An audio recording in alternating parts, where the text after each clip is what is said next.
La arquitectura española del siglo XVI. El fin de los conflictos civiles del siglo XIV y la primera mitad del XV permitieron las políticas expansionistas de los reinos peninsulares. Portugal se embarcó en la aventura atlántica mientras Castilla continuaba la reconquista y Aragón volcaba su mirada en Italia, por el Mediterráneo. La política dinástica de los reyes católicos convirtió a la doble corona de Castilla y Aragón en una de las piezas fundamentales de la política europea, posición aún más reforzada con el descubrimiento de América. La cumbre de esta política llega con el nombramiento de Carlos V como emperador, es decir, Carlos V era nieto de los reyes católicos y heredó todas las posesiones de ellos. Al cerrarse el siglo XV, el arte dominante en la corte hispana es el gótico. Este gótico presenta la peculiaridad frente al resto del gótico europeo de la influencia musulmana traducida en lo que se llama el arte mudéjar. Al tiempo, las relaciones italianas, sobre todo de la corte de Aragón, ha permitido la paulatina incorporación de elementos clasicistas. Lo mudéjar en esencia es la adaptación de lo musulmán en territorio cristiano. En el terreno del arte, lo musulmán hispano está caracterizado por la suma de la tradición altomedieval, como el arco de herradura, los filtros arquitectónicos, etc., que generó el espacio compartimentado y la profusa decoración interrelacionada con el gótico, en especial el flamígero. Las formas dominantes de finales del siglo XV y las primeras décadas del siglo XVI de entonces son las góticas. Las formas italianizantes, como motivos ornamentales, se introducen paulatinamente durante este periodo. Algunos ejemplos de esto es el Palacio de Cogolludo de Vázquez de Segovia del fines del siglo XV.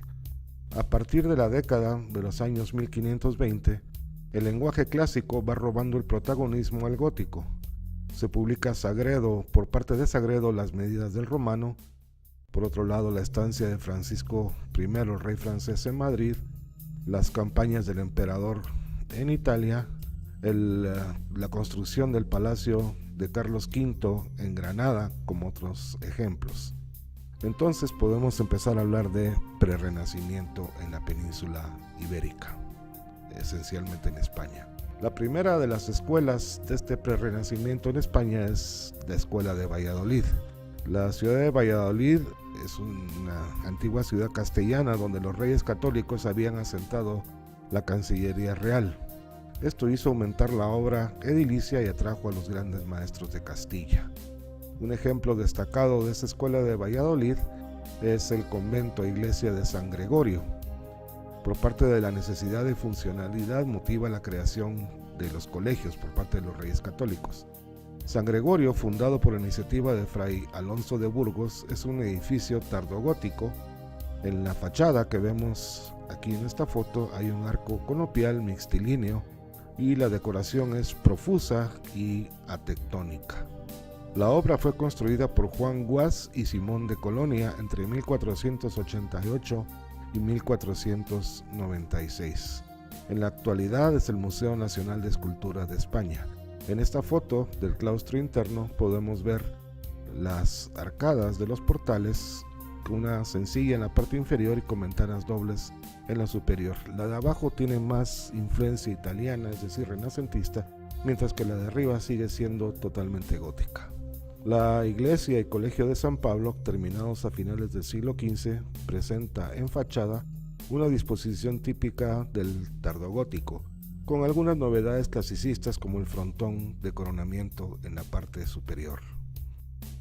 Otra escuela importante en Castilla durante este periodo es la Escuela de Burgos. Burgos era la sede de las principales casas comerciales de lana castellana.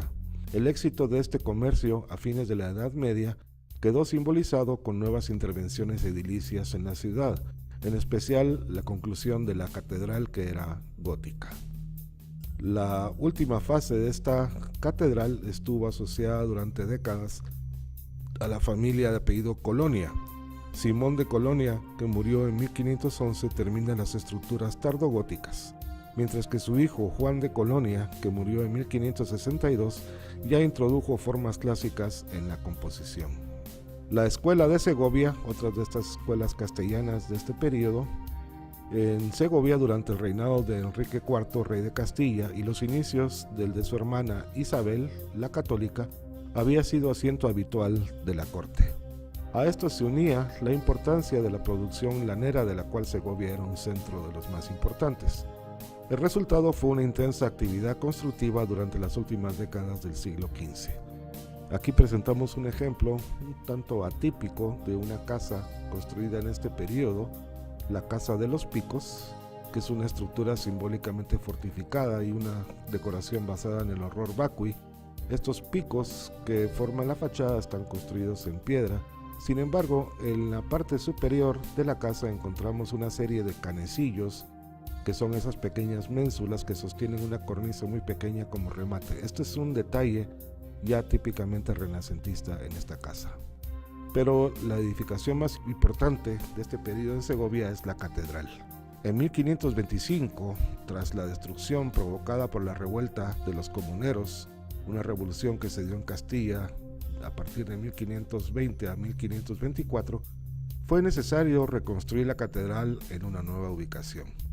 La nueva catedral fue encargada a Juan Gil de Hontañón, que había de seguir la tradición gótica, es decir, el trazado de la catedral iba a ser totalmente gótico, como vemos en esta fotografía, donde encontramos que la catedral contiene los elementos típicos de la arquitectura tardogótica, sobre todo del flamígero, la planta en forma de salón, basilical de salón, arbotantes, contrafuertes, pináculos, etc. Todos esos lenguajes, todos esos elementos partes del lenguaje completamente gótico. Sin embargo, la obra continuó después de Juan Guas. A la muerte de este arquitecto fue Gil de Hontañón. De Juan Guas Gil de Hontañón le sucedió su hijo Rodrigo, quien ya introdujo el repertorio clásico en la obra, lo cual podemos visualizar precisamente los remates del edificio, que están construidos a base de cúpulas renacentistas con sus linternas. Igual que este pórtico que vemos en la foto de la par, que es un pórtico totalmente italiano, renacentista, dentro de un contexto gótico. Es un edificio pues de características mixtas. La escuela más importante de Castilla en este periodo, principios del siglo XVI, es la escuela de Alcalá. El caso de Alcalá de Henares es algo diferente al de las ciudades castellanas precedentes. Mientras todas aquellas debían su éxito, además de a determinados motivos políticos, a la industria lanera, Alcalá no era una ciudad destacada antes de comienzos del siglo XVI. Fue entonces cuando el cardenal Cisneros, regente de la corte, decide convertirle en la sede universitaria del arzobispado de Toledo. Las estructuras levantadas por Cisneros eran bastante pobres.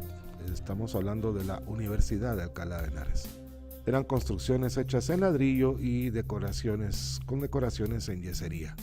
Solo se conservan de esta época el interior de la capilla de San Ildefonso y el llamado paraninfo.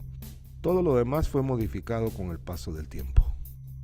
La capilla de San Ildefonso que vemos en esta rara fotografía, donde encontramos la capilla carente de mobiliario, es una capilla de nave única, separada del presbiterio por un arco toral que está rebajado. Las paredes están decoradas con arcos góticos, arcos conopiales, como vemos en la parte superior, mientras que el inferior tiene arcos rebajados que no son góticos. Y hay una profusa decoración en yeso, el famoso ataurique, que es la técnica en yesería heredada del arte musulmán. La cubierta es un artesonado de madera en un sistema llamado par y nudillo, que también es una técnica constructiva heredada de los musulmanes y que fue profusamente utilizado posteriormente en la arquitectura colonial americana. El paraninfo es una estancia de una sola nave rodeada por una galería superior con arcos rebajados. Alrededor de esta galería se desarrolla una decoración arquitectónica también en base al ataurique, el yeso, y el artesonado de la parte superior, también de origen musulmán, o dijéramos más bien mudéjar, Es bastante complejo en su construcción, pero no sigue el sistema de par y nudillo, sin embargo sí es un artesonado. Esta tradición constructiva que se da en la fachada del Colegio Mayor de la Universidad de Alcalá de Henares nos empieza a introducir las formas renacentistas plenas ya en la arquitectura hispánica. En esta época encontramos elementos clasicistas, los órdenes clásicos empleados en las semicolumnas, el templo superior de remate con su frontón y una serie de elementos accesorios también. Sin embargo, vemos que los remates, los pináculos en la parte superior son todavía góticos. Este va a dar pie al nuevo lenguaje arquitectónico creado en España en esta época, que es el plateresco, el cual se basa principalmente en los aportes de lo mudéjar y del gótico mezclado con el Renacimiento. Otra de las escuelas castellanas en esta época fue la escuela de Salamanca, dominada por la figura de Juan Gil de Ontañón, maestro de la fábrica de la nueva catedral, que es de tradición también tardogótica. Hay que decir que Salamanca tiene dos catedrales, la catedral vieja, que es románica, y esta, que es la catedral nueva, que está ubicada a la par de ella y delante de la antigua, y es mucho más grande, que es gótica, pero con el gótico particular de finales del siglo XV en España. La articulación del muro propia del gótico se presenta totalmente en todos los esquemas compositivos de esta iglesia, y una decoración caracterizada por el horror vacui. La estructura, espacio y proporciones de esta catedral son entonces góticas, y las bóvedas se entroncan con la tradición también flamígera. Vemos con los distintos nervios dominando la composición. Ya no están meramente los nervios primarios o los secundarios, sino también encontramos motivos decorativos a base de nervaduras en las bóvedas. Otra construcción típica de esta época en Salamanca es la Casa de las Conchas, hecha a finales del siglo XV. Su organización es como las habituales de las residencias bajo medievales, un grueso prisma con torreones en los ángulos y la decoración aplicada, que es bastante profusa, con horror vacui y algunos detalles decorativos en las ventanas y puertas. Luego tenemos la Universidad de Salamanca, cuyo edificio principal fue realizado entre 1520 y 1530 por Juan de Álava. La decoración profusa, que fue considerada origen del término plateresco, aunque ahora se considera que el plateresco está más generalizado en las demás escuelas castellanas, es una decoración arquitectónica y centrada básicamente en la portada. También dentro de Salamanca está el convento de las Dueñas, que sufrió una gran reforma que fue concluida en 1533 y que, partiendo de elementos estructurales góticos, se trata de dar una organización clásica con simetría y ritmo. Las proporciones clásicas dominan también este conjunto del convento de las Dueñas. Y las llamadas escuelas menores, un edificio de 1535 que presenta estos curiosos arcos mixtilíneos en su organización espacial. Finalmente, en Salamanca es importante el convento de San Esteban, iniciado en 1523 por el mismo Juan de Álava, donde se combinan, al igual que en los demás edificios, elementos góticos y clásicos.